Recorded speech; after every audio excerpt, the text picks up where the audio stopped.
بخاری و مسلم کی متفقہ علیہ حدیث پاک حضرت ابو ہریرہ فرماتے ہیں، آقا علیہ الصلوۃ والسلام نے ارشاد فرمایا کہ کل سلامہ من الناس علیہ صدقۃ،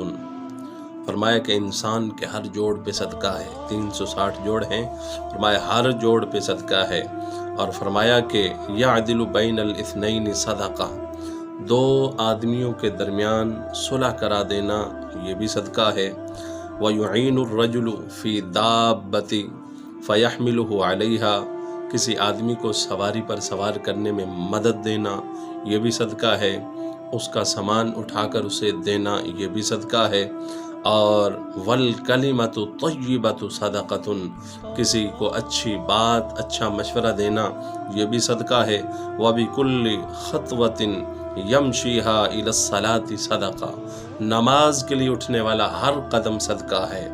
اور وَيُمِيتُ الْأَذَىٰ عَنِ الطَّرِيقِ صَدَقَةٌ، اور فرمایا کہ رستے سے تکلیف دہ چیز کو ہٹا دینا یہ بھی صدقہ ہے۔ اور ایک حدیث پاک میں حضور نے فرمایا، اے میرے صحابہ، کیا میں تمہیں افضل ترین صدقے کے بارے میں نہ بتاؤں؟ عرض کیا رسول اللہ ضرور، ارشاد فرمائیے۔ تو فرمایا اصلاح ذات البین، فرمایا کہ دو مسلمانوں کے درمیان صلح کروا دینا، دو لڑے ہوئے کے درمیان صلح کروا دینا، فرمایا یہ افضل ترین صدقہ ہے۔